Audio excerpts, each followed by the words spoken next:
I'm not gonna lie, I've messed my producer career up quite a few times. I'm not here to be negative or ungrateful. I'm here to be honest and tell you the ways that I actually messed up my career. I'd be further along, be making more money, be in a better position right now in the music business if I hadn't done these things. So hopefully you can learn from my mess ups. I think my biggest mistake was being closed-minded to anything. I mean, there's a difference between being closed-minded and being discerning. Being discerning is, being selective about the projects that I work on. For example, if an artist runs up to me and says, yeah, I know so-and-so and blah, blah, blah, and I have 2 monthly listeners, but don't look at my numbers, fuck with me, I want all the free beats, free this, free that. My power of discernment is going to set off alarm bells and say, nah, don't do that. But being closed-minded, to me, at least in my experience, meant rejecting an opportunity because I didn't understand it. So for example, I had a whole EP with Lil B once.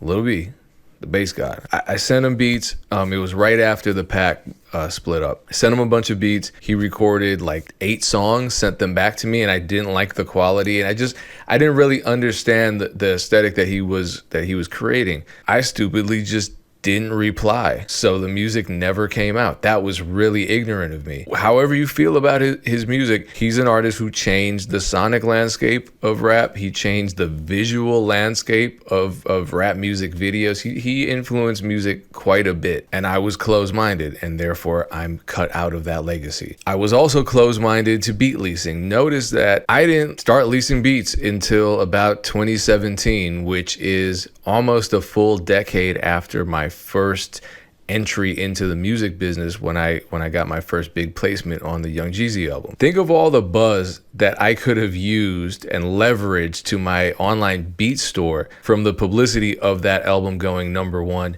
and going gold almost immediately, then going platinum later. I don't even want to think about it. This is why, this video is not about regrets, it's about lessons. So why have regrets? I can't go back in the past, but if any one of you ends up getting a big placement, I think the wrong move would be, sticking your nose in the air and saying, well, I'm industry now, which is kind of what I did. I'm industry now. I'm not dealing with putting my beats on the internet for anyone to find. And you see, like I had that conversation with Fat Boy, and there's a part 3 coming soon. That whole conversation with him, he's licensing beats online. He's got hits and hits and hits and hits. So to bring it full circle, and this is another mistake I made, I'm going to talk about it later, but I tweeted something negative about beat leasing more than once, definitely more than once. And one time I mentioned a name of a producer, Johnny Giuliano. I have apologized to him both publicly and privately. He doesn't hold grudges.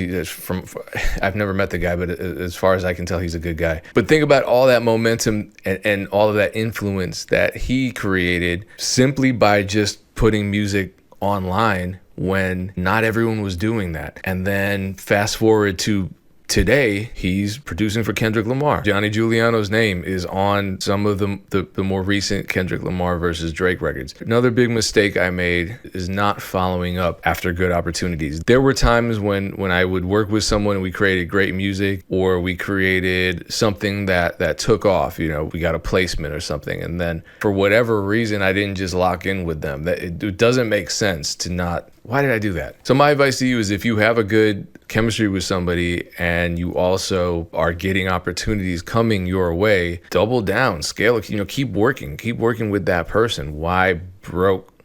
Why fix it if it's not broken? Third mistake, big one, and this has to do with me tweeting about beat leasing or talking shit online. Being reactive. Producers especially, we're emotional, musicians, artists, we're emotional. That's an asset, but it can also be a negative quality. Obviously, it's an asset because we can put emotion into music and also identify emotion in music. But we also act weird on social media a lot of the times and have big falling outs because of what we choose to put out there in the universe. Now, when that whole situation there's a very prominent music executive now who was a recording artist then. I made videos talking about what he did in conjunction with a fake ass producer manager. You can see I'm not good at holding my tongue. If you know who I'm talking about, you know who I'm talking about. I'm not going to relitigate it. I spoke on the situation. I'm just going to say this. I've never said this before. I had an EP in the works with Ryan Leslie. We were on the phone every day, damn near, talking about this EP. I was really excited about this project. Suddenly those phone calls stopped, and suddenly texts weren't getting answered anymore. And I think it had to do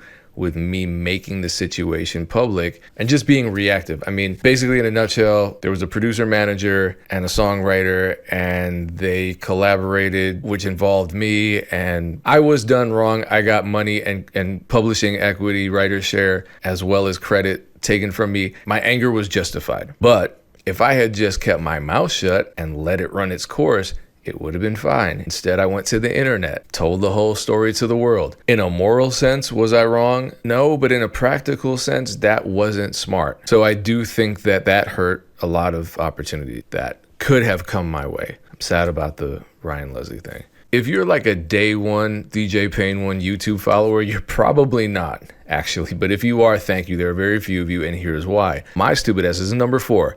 I took a long ass break from YouTube. Why? I don't know. Back in 2006, 2007, man, I could just upload a shitty quality video, and as long as I was saying something of substance, it would get views. It would get 50,000, 100,000, 200,000 because the producer community was activated at that point.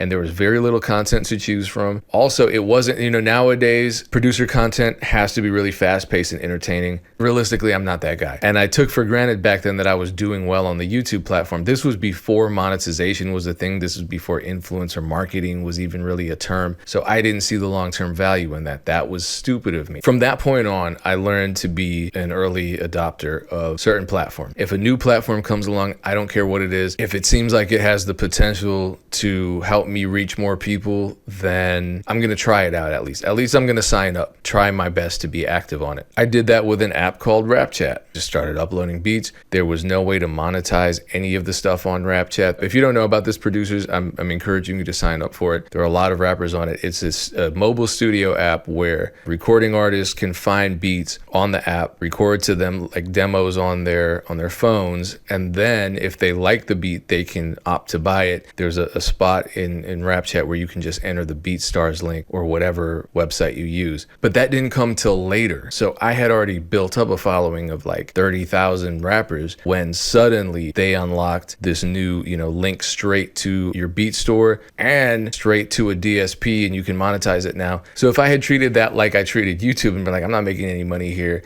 even though I'm building momentum and I'm building a following here, let me just take a long ass break and stop messing with this platform, I would have woken up the day that they announced, these new features and felt like I had just really dropped the ball. So I promised myself I wouldn't do that again. And that's why I'm putting beats on like 7 different platforms every week. It's crazy, but I learned the hard way. And so I made a promise to myself I wasn't going to drop the ball like that again. People always ask me, why are you living where you're living? I can tell you a lot of different reasons, but realistically, I should have at least entertained the idea of maybe moving elsewhere, at least back when it made sense. Nowadays, there are producers in Vietnam and Romania and all these other countries that never traditionally had any sort of presence in the American music industry getting placements on the biggest albums in rap. But back then, like 2008, when I was on the Jeezy album, why did I not go to Atlanta? Why? Atlanta's amazing. That would have been a really great opportunity. I was stubborn and, probably scared to just pick up and uproot my life and go someplace I've never been. Fear doesn't help anyone. It didn't help me. It kind of feels like therapy. So the next one is always trying to network vertically rather than horizontally. There were artists I was working with way back that weren't big, but are big now. And I didn't lock in with them as much as I should have because I was entirely focused on the A-list artists. And what I would do is I would just hoard beats. It was stupid. I would hoard I have about 2,000 beats on an old computer. And the A&Rs heard them. I was sending them out to the major labels. But 2,000 beats, do the math. Let me grab the calculator. I could have done 200 albums with artists with those beats that ended up just sitting on a hard drive. I was hoarding them for Drake. I was hoarding them for T.I. I was hoarding them for all these artists who probably never heard them, because realistically, sending beats to managers and A&Rs and submission services, it's not the most direct method. Lastly, relying on others. I invested so much of my time and energy into other people who just never reciprocated. Now, I learned a lot the first 5-6 years of just making music with friends, and I put my all into that, and I really thought that 10 years later I was going to still be around those same people. I wasn't. But a lot of that, again, came from fear of just me thinking, well, I'm just a producer. I'm supposed to be behind the scenes. I'm not supposed to be out there. And if I go solo, that's way too much responsibility. That's way too much accountability. And now I love everything falling on me. It's stressful sometimes, but for the most part, it's ownership. Isn't that what we want as artists? Now, when I say that I was relying on others, I don't just mean expecting artists to carry me throughout my career. I also mean relying on the executives. So management. I thought, okay, well, my job is to just make the beats, and the management is going to give me the opportunities. Nah, that's really the biggest thing. That ties this all together, because ultimately every single mistake I made falls on me. I can't blame anybody else for it. I made my decisions. They've had their effect on my career. It is what it is. All I can do is wake up tomorrow and do better. But that's what I would like to convey to all producers and really all aspiring artists in general. Just look, we're deciding to go on this lonely and challenging journey. And at the end of the day, it's really just our decision. We might be in groups. We might think that other people are there to help us. We might think that there are people holding us back and that we're not getting opportunities because of somebody else. And 99% of the time, it's us. It's us. We just have to work harder. We just have to focus more. We have to work smarter. We have to do better. And hopefully, if you're at that stage in your journey, I'm helping in some small way. And if you're watching this video right now, you are helping in a very big way as far as my career is concerned. So I appreciate that. Thank you so much. Wishing you all the success in the world. Peace.